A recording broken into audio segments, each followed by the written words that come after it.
Good day, everyone, and welcome to the Medium's Porch. I am your host, Kathleen Boldt, and we are here to support the broader community of people interested in exploring the process, privilege, and power of spirit communication. Lilydale Assembly. Lilydale Assembly is an organization that is based in spiritualism. And we set up these radio podcasts slash video casts for you. And this is for our communities to educate them, to enlighten you and give you insights on spiritual consciousness, and introduce you to the ideas behind mediumship, communication, healing, and other metaphysical subjects. So Lilydale is a small little hamlet in Western New York, and it was originated over a century ago, and there's a huge history, and thousands of people flock here every year for our season in the summertime. So you're welcome to join us in the summer. It is open all year round, and during the year you'll be able to get classes online, and during the summer you can come in person to get a lot of education about many of these subjects.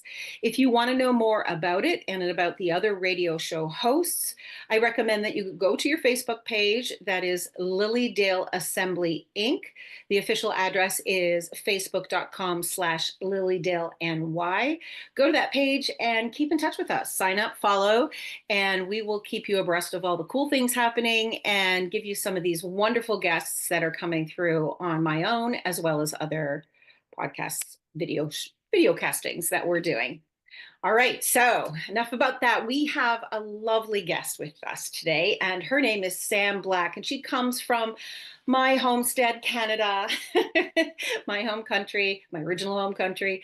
And she is from Ontario, Canada, up in the Sault Ste. Marie area, and she is there co-creating a magical space with Spiritstead. Sam holds certifications in coaching, hypnosis, neuro-linguistic programming, Psych-K, emotional freedom technique, timeline therapy, and more.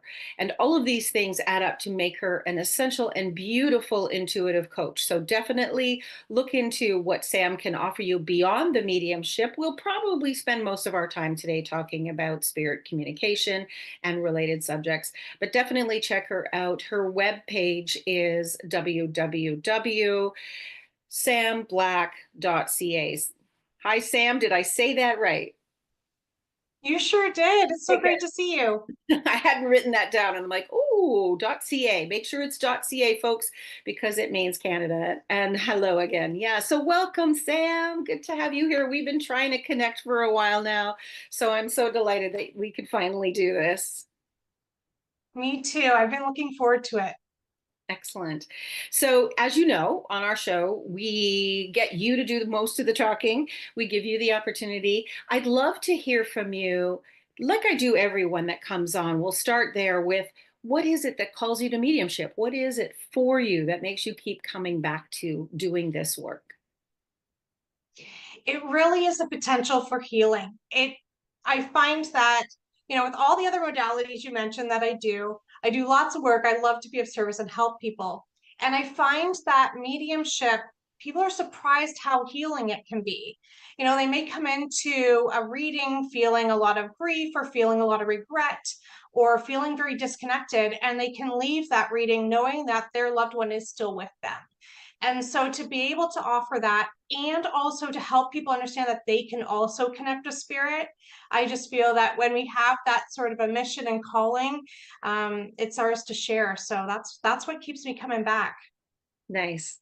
Nice. And we do talk a lot in mediumship about how spirit moves us, right? That idea that spirit gives us this illumination, and sometimes it comes upon us unexpected. Can you tell us a little bit about how you got drawn into this service and this stronger connection with the spirit world? Absolutely. So I've been connecting with spirit since I was a young child.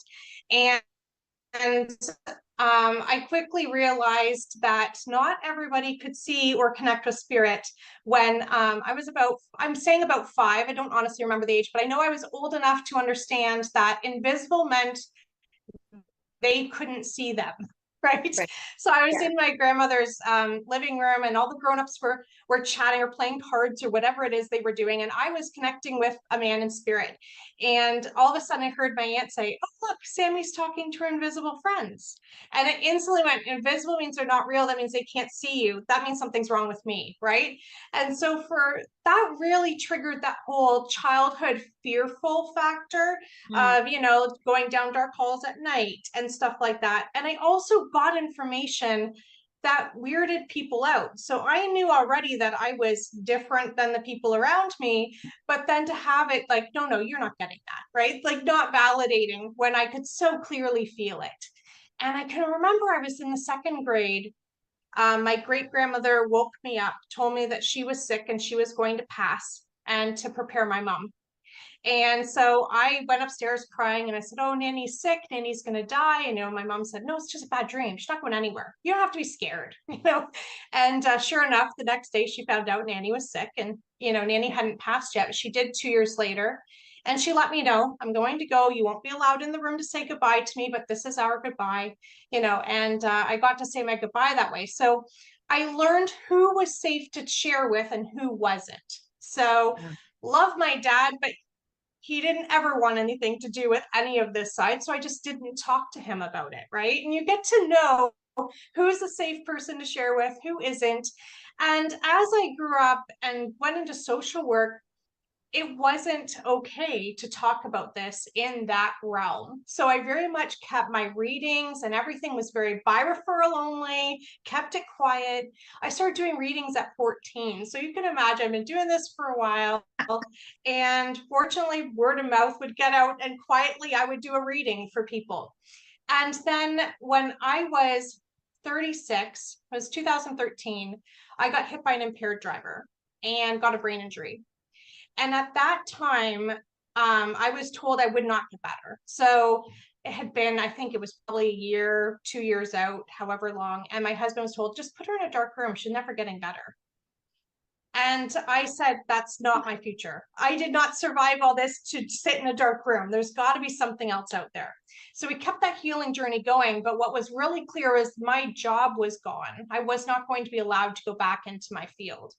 And so I looked at my husband. I said, "I'm supposed to be of service. What am I going to do? Like, I can't just do nothing." And he said, "Well, why don't you just do your readings?" And of course, my earth brain, right? Like, you can't get a university degree in readings. What are you talking about? So we had this beautiful dialogue, and luckily he gave me the push and, he climbed out of my earth brain to kind of go, "Yeah, you know what? This is amazing." And so that just started that process of being able to step into this publicly, not having to hide part of myself, which was so hard, right? To keep yourself hidden, never really allowing people to see the real you, which I don't have to worry about anymore.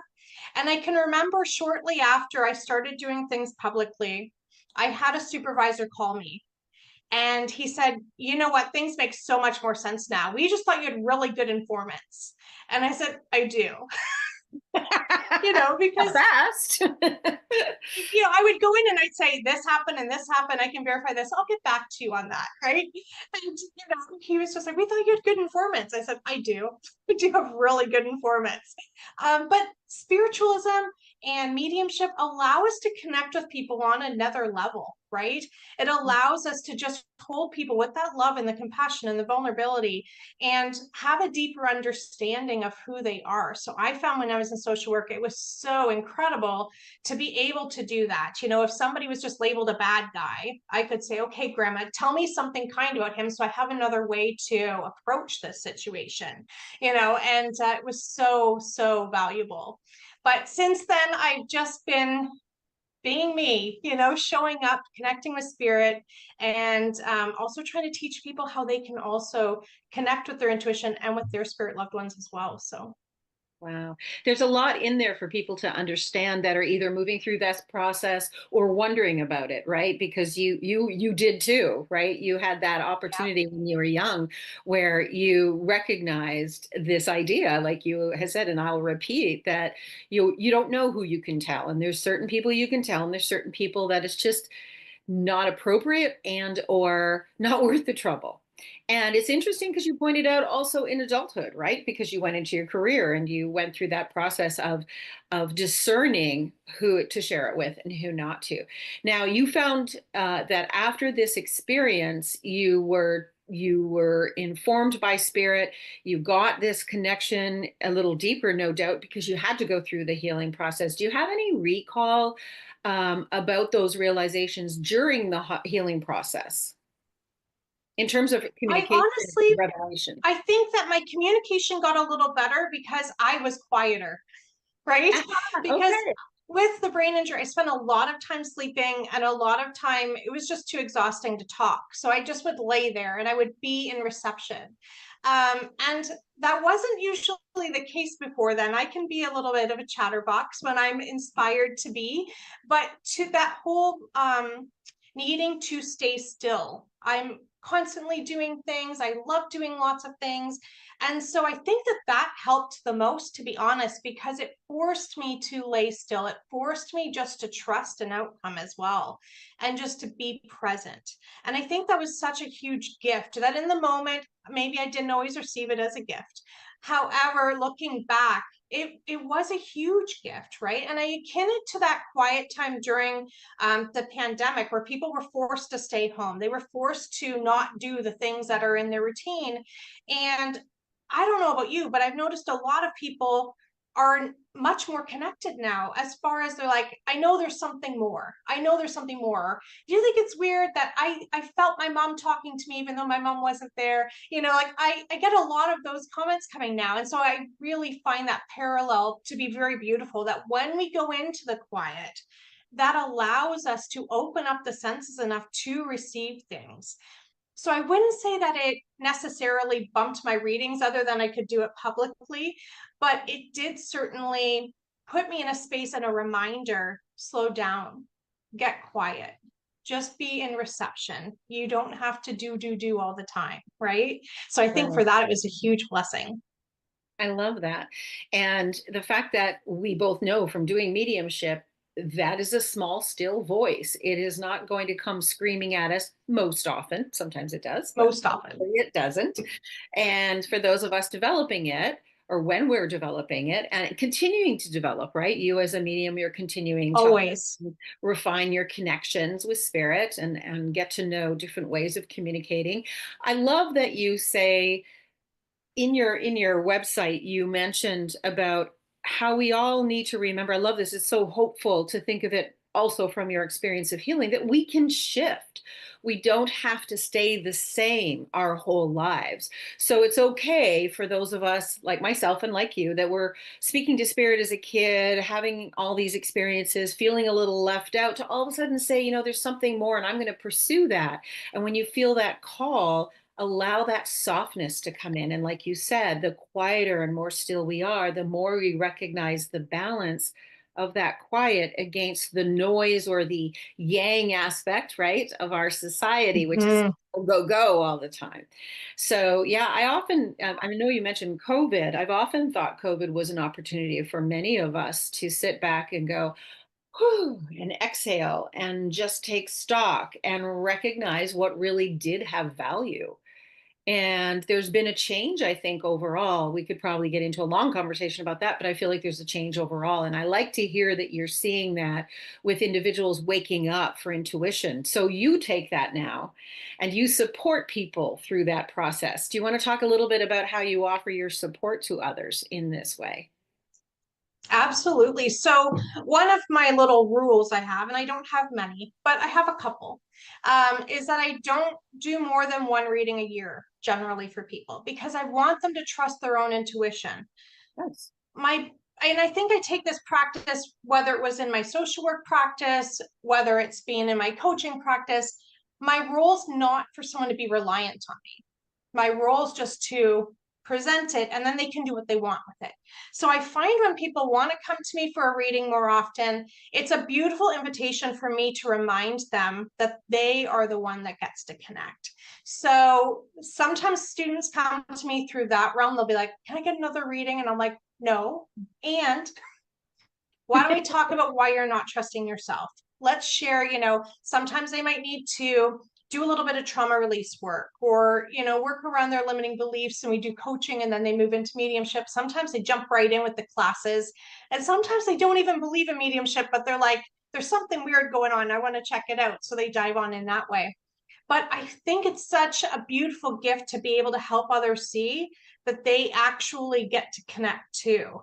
And you and I were chatting about my website earlier, and I say, I'm not special and I am special. So I'm not special in that way that, I'm not the only one you can just go see to talk to your loved ones in spirit or feel that intuitive connection.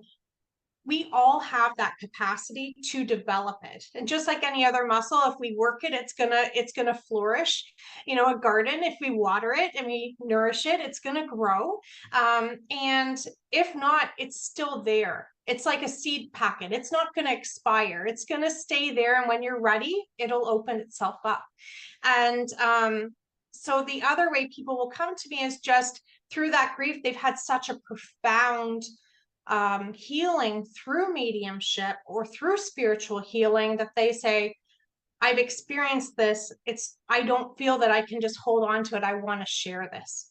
And so it's a beautiful opening for people then to dive into their own spiritual practice, whether that be through healing or intuition or mediumship or teaching or however it comes for them. But it's a beautiful invitation, and we all have something to give, right? So it's just that reminder of what's my thing? What do I get to do, right? So it's a lot of fun. And I want to touch on a little bit too, that idea of that seed packet, and it's going to always be there. And, I shared my dad's not necessarily into what I do, right?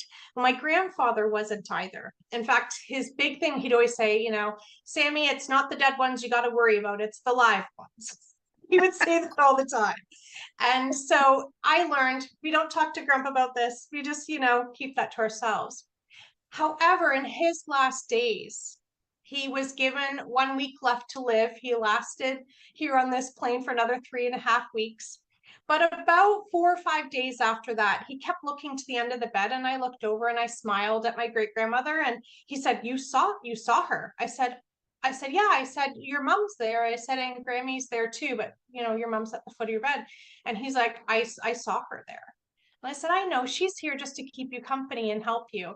And he's like, okay, I got to know now what's going to happen. And that whole idea that he gave that trust up, he gave that limiting belief of, nope, it's not a thing. We're not even going to talk about it. It was like firm, like it was a no-fly zone, to turn to me and say, okay, tell me what's going to happen. Oh, wow. Was such an honor for me. Yes, exactly. I was just thinking that. Yeah. It took our relationship to a whole other level. And we all have those moments where our grown-ups see us as a grown-up. They're like, oh, they're not a little kid anymore. For me, I just happened to be almost 40 when that happened with him. But being able to connect on that level, and I said, I can't promise you what'll happen, but I can tell you what others have shared with me. And so we talked about that a little bit. And the day he passed away during the night, so I had seen him during the day, and he said, I'm not going to see you again, am I? And I said, well, not in the physical, like I'm not coming back here again, but you're going to see me. And he said, okay. He said, I think it's time. And I said, I know, just keep singing. And the beautiful thing about him is he sang to his nurses every day. Every day he sang to his nurses to brighten their day.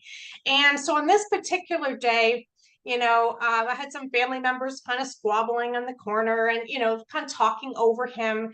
And he just looked so sad. And I said, have you sung to your nurses today? And his wife at the time said, oh, don't encourage. I'm like, no, it brings them joy, and it brings them joy. So sure enough, didn't a nurse walk in that moment, and he started singing, and she just lit right up, and she said, you brighten my day every time you do that. And I just said, you're just going to sing your way home, and we're going to be okay. But being able to connect on that level, and then have him, he comes through and talks to my students sometimes. He comes through and visits me. And so just being able to have that bridge, it reminds us that our loved ones are so much closer than we could have ever imagined. Yeah. Wow. That's awesome. Like you said, you can shift, right? Even if it's at the last minute or earlier on, there's this opportunity Absolutely. to connect to what we disconnect ourselves from, which is spirit's presence, which is always with us. I love that.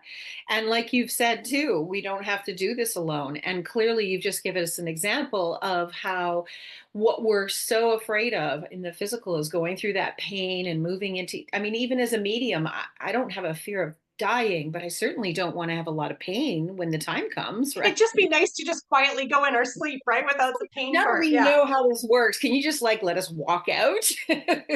Yeah. But that's, I think, what people fear most is the threat of that pain, the threat of the Yeah. difficulty, but also the next level down would be the fear of not knowing what's next. And so it's fascinating to hear that he, after having evidence from spirit himself, he was able to say, all right, I can trust. Now, how would you recommend as a teacher? Because trust, as I recall in my process learning how to do this work for others, trust was a very big thing, because there's so much responsibility that comes with, in my mind, that comes with delivering these words to someone else, Yeah. knowing that they're subdued somewhat by the fact that, I'm hearing the person, I'm feeling the person, I'm smelling, I'm seeing, all these faculties are being activated in my psychic energy field. There's a chance of error, right? And I'm 50% of that always, right? So I'm just like, oh, the responsibility is great. How do you encourage your students, and or how did you get to that place of absolute trust? Because I've watched you work and I know when you get up there, I've watched you are strongly connected to spirit every time that I've ever seen you. And it's so important in giving a quality message to have that bond. What would you talk about in regard of trust? Well, I'm going to say a few different things on this. The first is that I always trusted what I was getting, but I had this edge as a younger one, wanting to still please the human in front of me, right? Wanting to make sure they were happy with what they Okay. got. And sometimes we're not going to get the message we want, right? Sometimes we get the message we need. I would say often, if not always, we get the message we need. So, as someone trying to please all, that sometimes was a struggle. However, in my lifelong learning, because like you, I still take classes, I still go do things. I don't necessarily go in the class and say, hey, I do this full time, but I'll go in just as everybody else. And I like to keep learning because one of two things is going to happen. You're either going to learn something, go, oh, that's a different perspective. I didn't think of that before. Or you're going to go, oh, I don't know that I loved that. I probably won't bring that into my practice, right? So I had a teacher who she was teaching difficult, challenging clients, what that can look like, with the arms crossed and everything.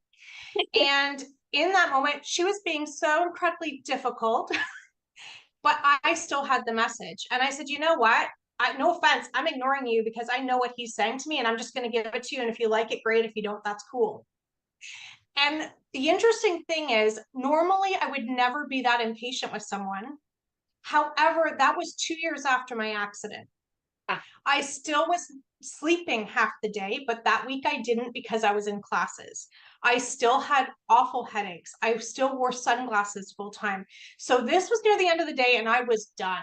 Like I was emotionally, physically, I was done. And I just said, you know what? No offense. Don't care what you think. I'm getting this.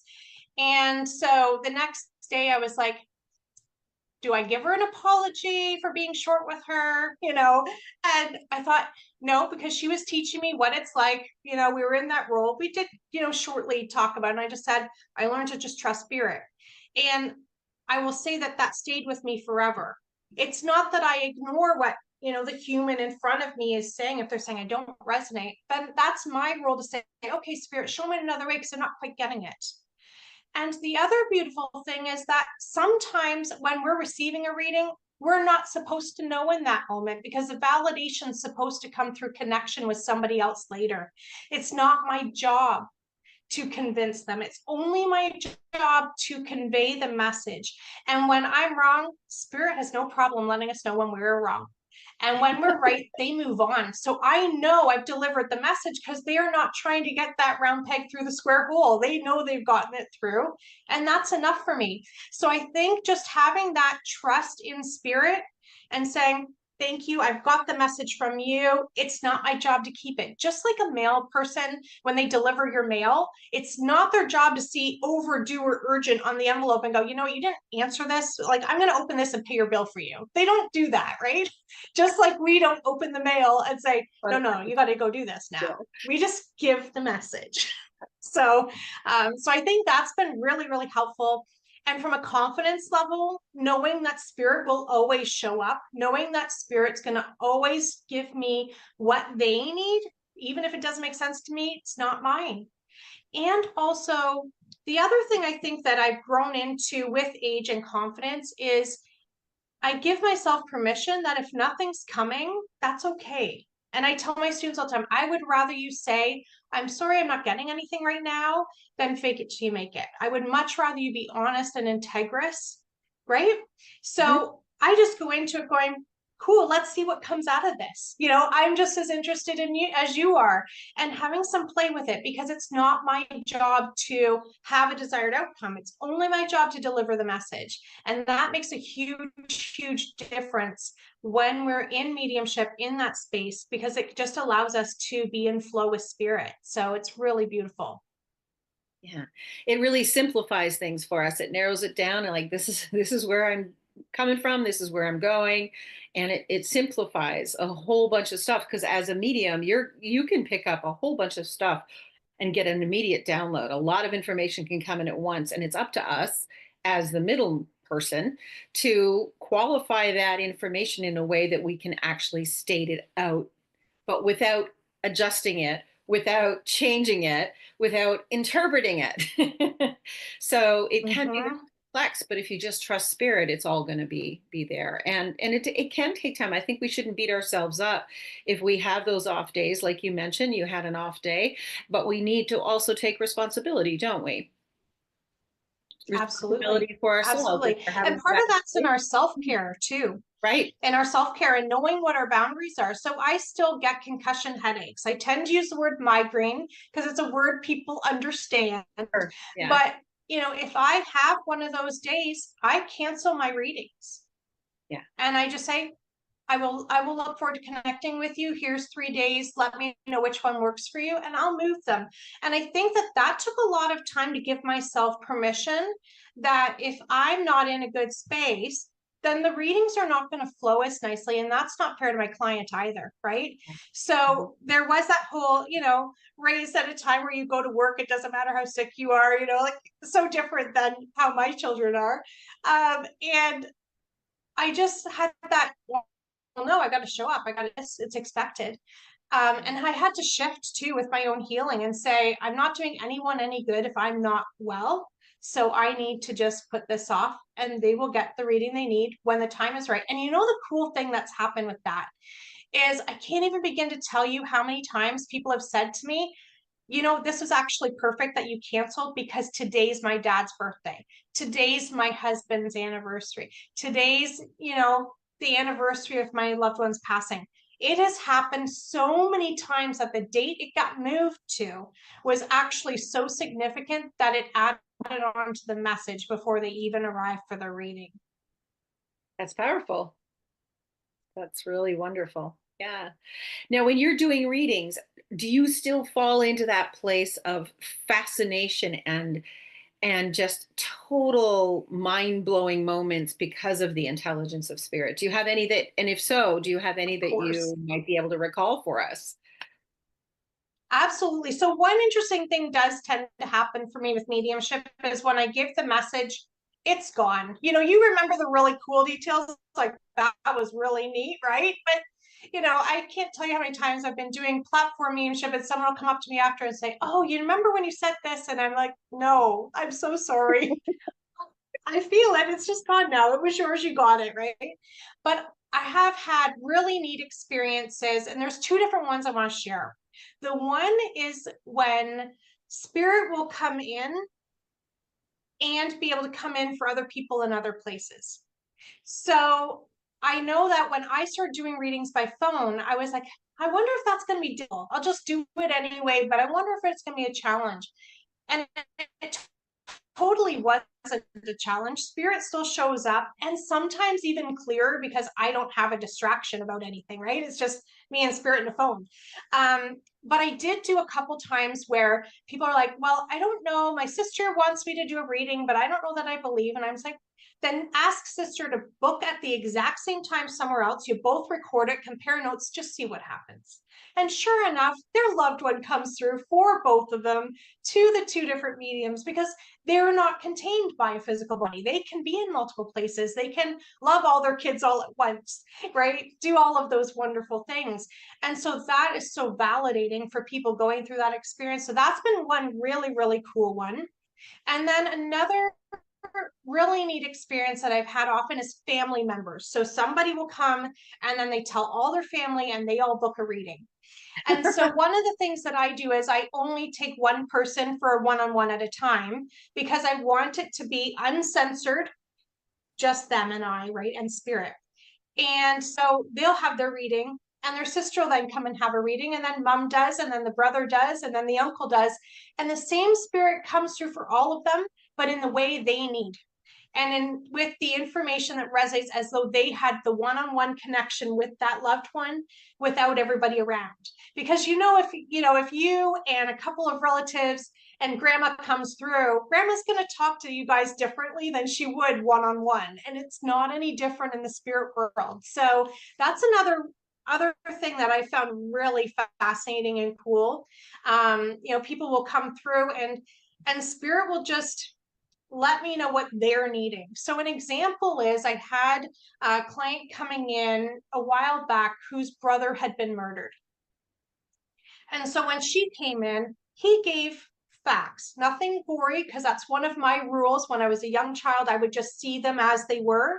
And so I said, no, we don't do that anymore. You can let me know without letting me see it all, right? So gave me the information. I passed that on to her.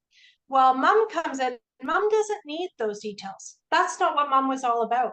So he still came through with what mom needed. He acknowledged he left quickly. He acknowledged it, it was stressful, but that was enough for her. And it was enough. That's all he shared. And then the other sister came in, and she was distant. She hadn't connected with him in a while. So he didn't touch on his passing at all, other than he touched on their breakup in the living, where they separated and stopped being as close as they had been when they were young, and what he would do differently. Right. So spirit knows what we need for our healing. And so that I always get really excited when that stuff happens. And of course, I don't consciously know at the time, oh, this is so-and-so's brother. But sometimes I'll say, I feel the spirit feels familiar, like we've hung out before. And I'll continue the reading. And at the end, then they'll say, oh yeah, my mom was here a couple weeks ago. And I'm like, okay, that makes sense then. Right. Now, when you're doing your readings, do you give permission? That you talked even here about the boundaries we can set as readers, right? No violence, no gore. Let's just get to where Yeah. you are and communicate differently the information that needs to see that or to review that without the details.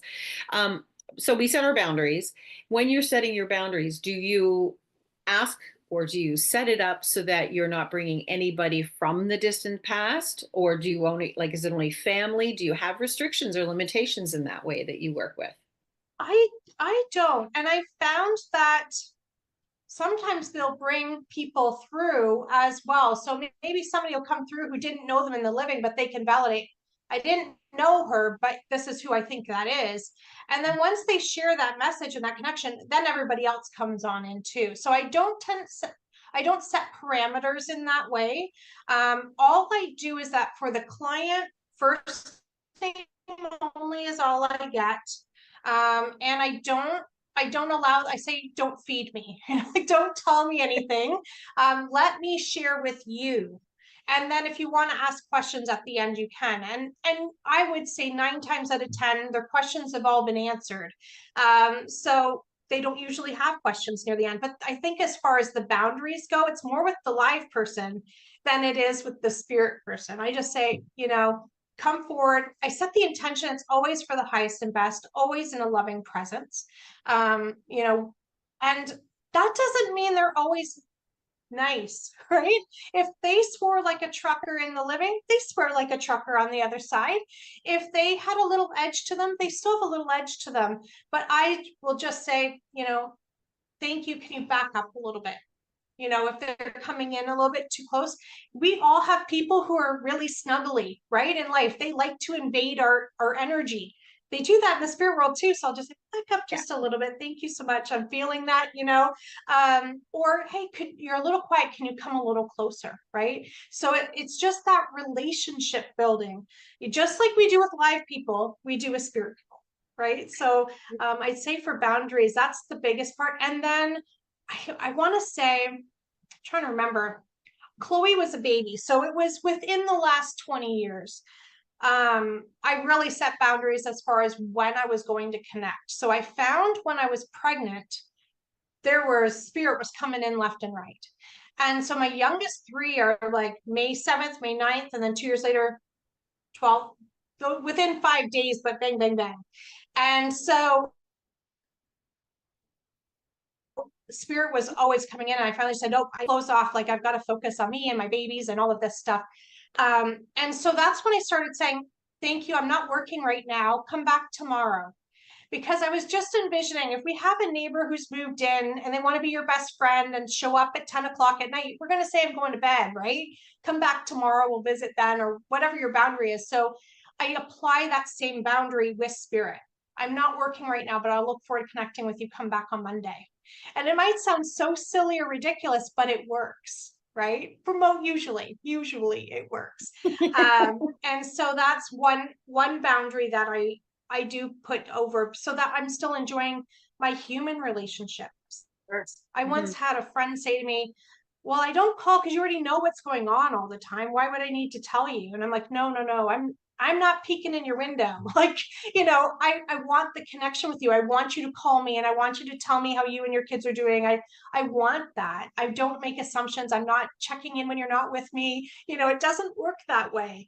And I really had to step back and go, okay, so that's the perception. People think that I know all the time. So if I'm really truly committed to my human relationships, I need to show up for them. And that means that I have to have boundaries of spirit too. So Right. And then you have to, as a mother, find a balance for quiet time to sit with spirit, study time or practice time or whatever that was you do in addition to your spiritual path there that if you're welcome to share.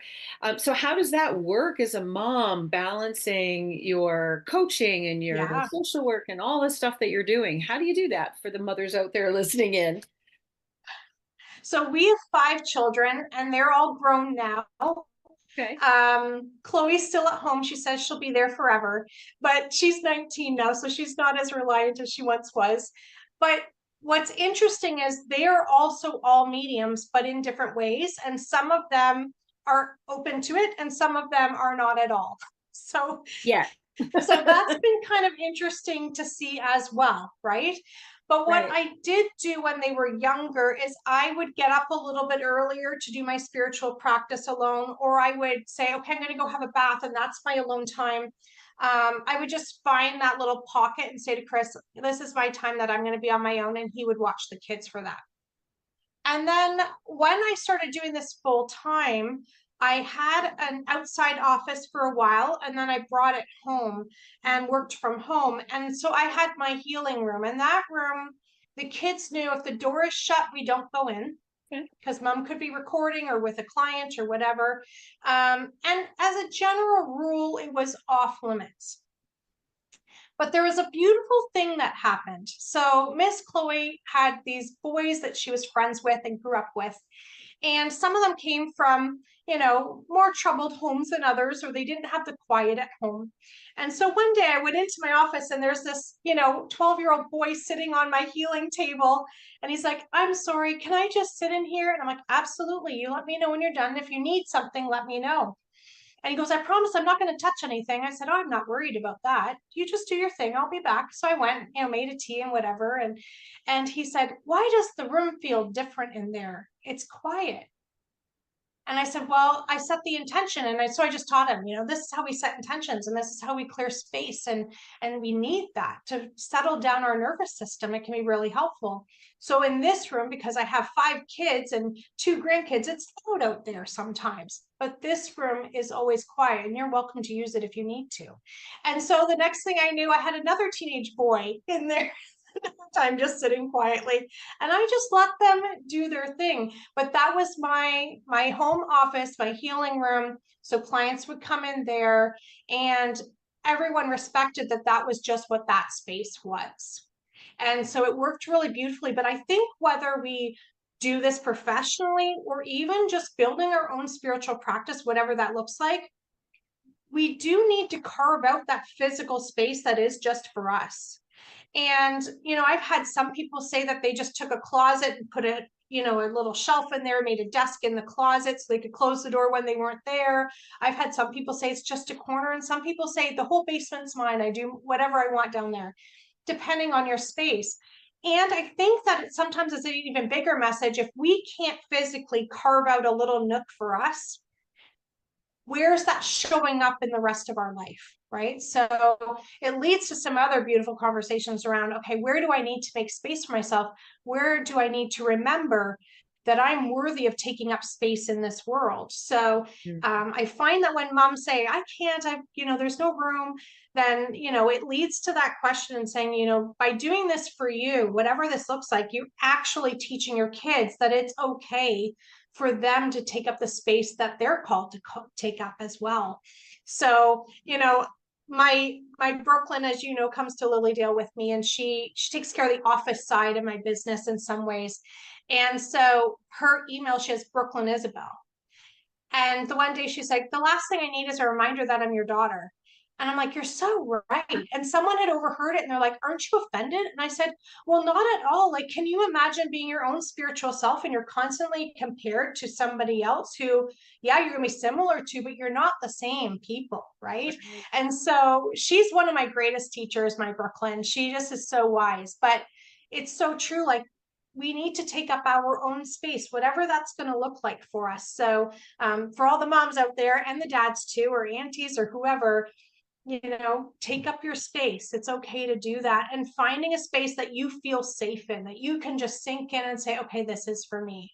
As you can see here behind me, I've got my owl there that I love, and I've got plant one of my students gave me, and some of my books, and I have things all around me that remind me that I am connected and I am safe and I'm loved and I'm inspiring and I'm inspired and all of that. So I think it's really important to do that for ourselves.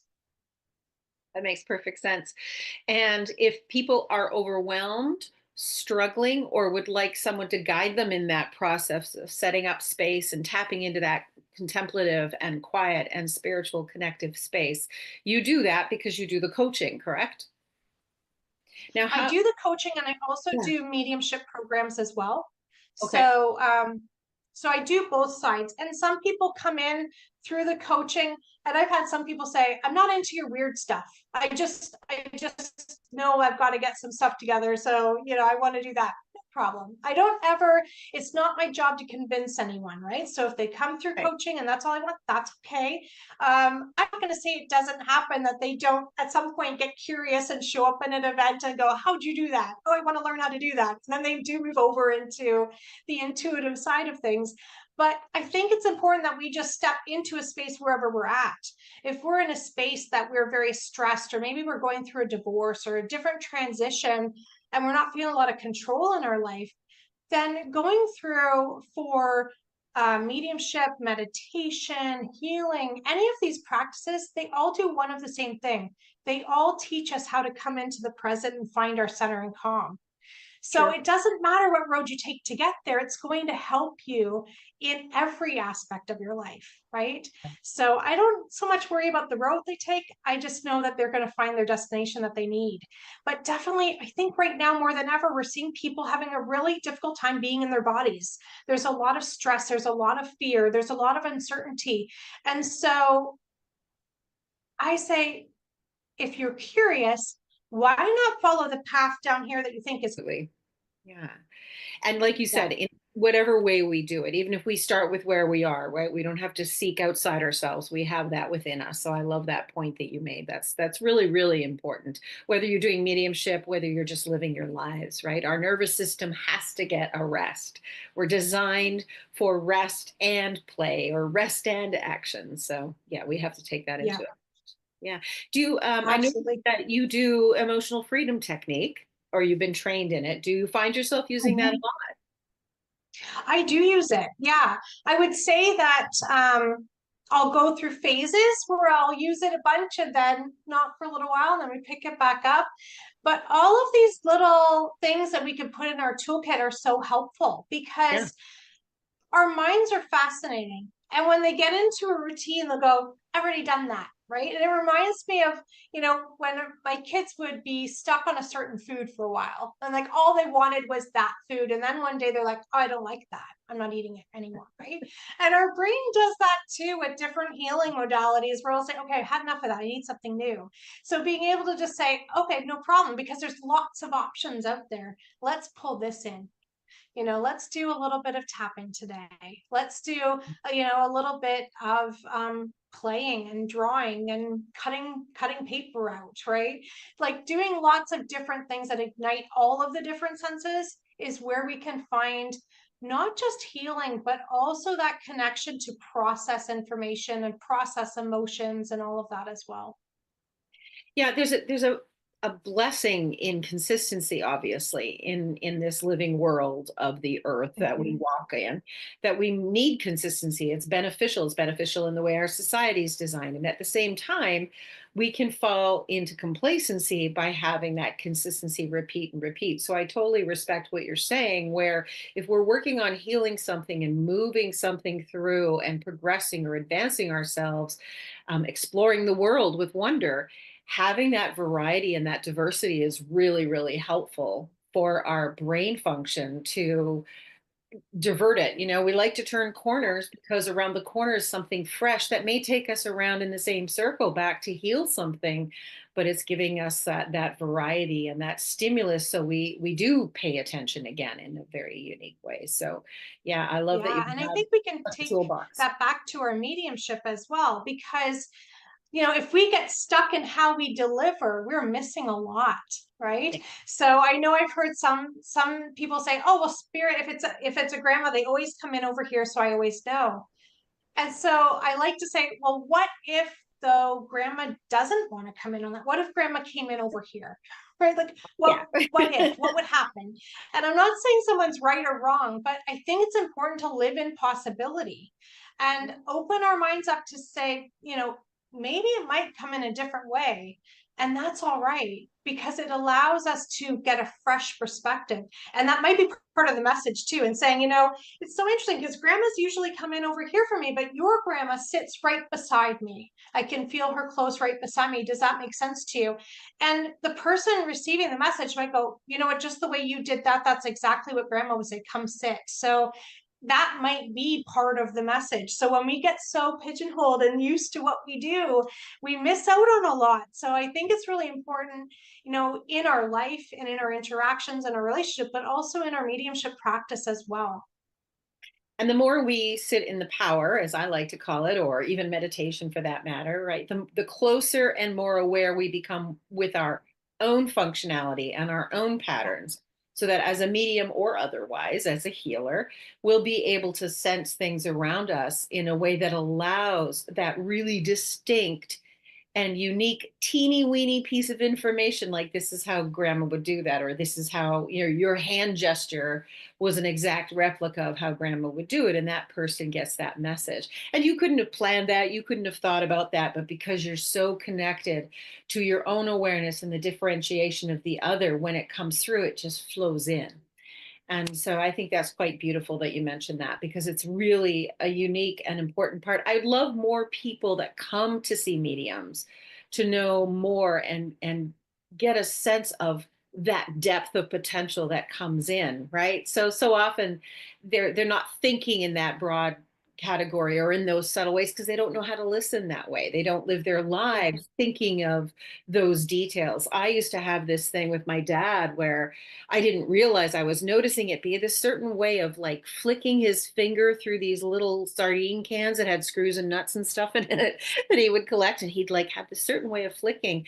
And that was one of the things that I missed so much about him later, when he crossed into the Yeah. spirit world, that physical moment where I witnessed that happening. There was just something about that little thing. So if a medium had come to me, and bringing my father through and started doing this, I'd know exactly what they're doing. Right.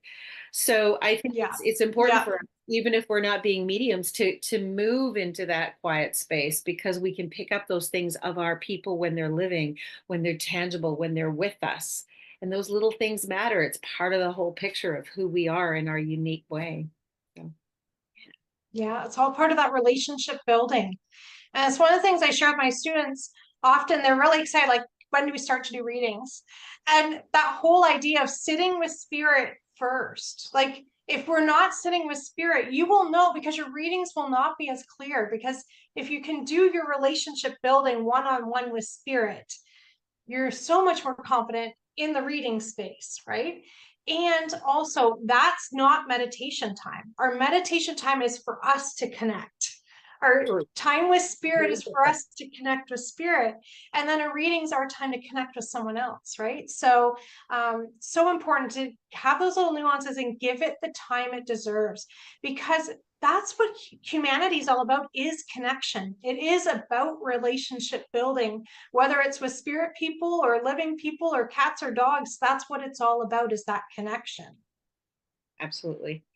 I also think there's a little myth out there too that as a medium, you have to do all this preparation just before you connect with spirit.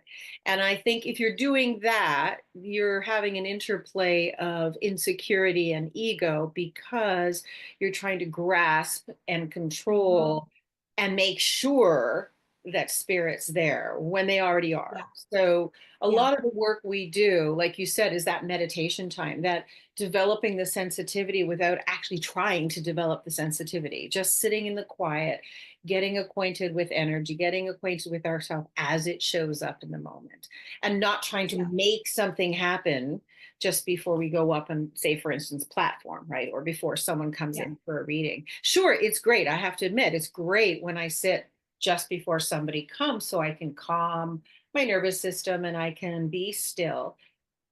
The practice for me comes before that because then I can just jump into it. And it seems like Yeah. magic when you do Yeah. that, but it's part of the process to be able to turn it on and turn it off in a breath. I really believe that. Yeah. It sounds like you do too. Absolutely. Mhm. Yeah. And in humanity, in culture, we're taught rituals. And sometimes rituals can be like training wheels on a bike. They make people feel safe when they're starting to learn something new. And so I'm cool with that. If that's what you need to get going, as long as you don't create a belief that that's required. Kind of reminds me of like the academic who feels they have to have a certain pencil in order to do well on a test, or, a football player that won't wash his socks. We don't have to stay stuck in those rituals. They're great. They're great to get you going, to allow your mind to expand, but they're not required. And I akin it to, if you had a storefront, we wouldn't ask people, wait outside, don't come in, because I've got to prepare myself to receive you coming into my store before you can buy something, right? We would just say, hey, come on in. How can I help you? Mediumship is the same way. Not that I don't enjoy those quiet moments. Like you and I have had those where we bumped into each other, say at the stump, where we're just enjoying that quiet with the trees and the light just coming through certain leaves, and the breeze is perfect as it is, and watching a little spider go across a bench. But that's for me. That I don't need that for spirit. I do that because I just love being in that space and being with nature. And I think it's important to carve those times out, but not think that it's mandatory to connect. I know when we have students come in, they'll say wanting to learn tarot, which is not mediumship, it's psychometry, but they'll say, oh, well, I thought nobody can touch your cards, or I thought you have to knock on them a certain number of times before they'll work. And I'm like, they're made in a factory, like they're just printed, they're just paper, right? Like if you want to do those things, you can do those things, but you don't have to do those things. I would say, as far as mediumship goes, the only have to is being in allow spirit to deliver their way, and then having gratitude that they came and that they chose you to deliver a message. Aside from that, I think everything will just naturally happen, just like when we're interacting with people, whether it be on the street or at a family party or in a classroom or anywhere else. It's that remembering that spirit, the only difference is they don't have the human suit and they're not confined to a space. If we can remember that they still have their personality and they still can connect and they're still wanting to connect, it comes along really easily. And I think sometimes we just make it harder than it needs to be. Yeah, absolutely. Well, this has been delightful, I have to say. This has been a lot of fun talking with you. Are there any other tips, pointers, or thoughts you want to share with our listeners? I would say the number one thing is to play. Go out and play without an expectation of, how good you're going to be, because there's not any comparison. We all do it differently. Every single one of us does things differently in our own way. So we'll take that comparison right out. We'll take out the competition, because there's more than enough spirit people for all of us to share, right? So we take those things out and just go into that childlike wonder of play. Play, just sit and allow and just be curious. If all of a sudden you're sitting there and you've got an itch on your face, say, that's interesting. Right now I've got an itch on my face. That might be part of a message for somebody. Just trust what you get, play, see how it goes, and find some friends who are equally curious so you guys can play together, and then expand your circle, right? Find new people to play with. And that's a beautiful thing with the internet. You can find people from around the world who would love a reading. And you can say, I'm just learning, so please don't. And I also am not going to promise a certain person's coming through, because they get to choose who comes through, but I'll be happy to sit for you and do a reading for you. Find opportunities to play, whether, that's with healing, with mediumship, with intuition, with learning a new skill. Just go out there and play and do it and see what happens, because we all have that ability to stretch ourselves far beyond what we thought we could. So it's just a lot of fun to do that. I love it. I love it. I know there's a lot of people that take mediumship quite seriously. And I think that's important too.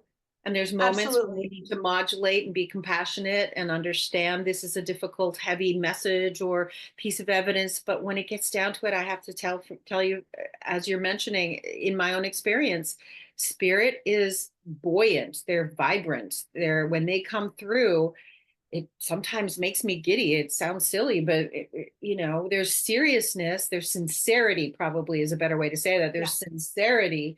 The seriousness is when it's appropriate. The joy is when it's appropriate. It's the whole range of emotion, just as we have here on the earth plane. So when we can go Absolutely. out and play, we are nourishing our own spirit. So I love that you are advising that we all go out and have some fun, I love it. play And and you're right about the experiment. seriousness too, because I know, like, when we are holding someone for a reading, they're a vulnerable person. Yeah. They're either grieving, they're missing, they're sad, they're wherever they're at, but they're vulnerable. And I think that, yes, I'm saying play, go have fun, experience, and remember that we hold a high level of integrity and responsibility at any point. And I always, share with my students stuff, be very clear what's coming from spirit and what's coming from your intuition, because there's a big difference between Sam, the medium, giving you a message and grandma giving you her perspective. And it's really important that we understand that. So there definitely is times to be serious, Right. and also match it with the play, which I know Yeah. you do really well too. It's my favorite thing is just to go in and find out what they're going to give us and just be receptive to it and responsible with it. And it's such a joy.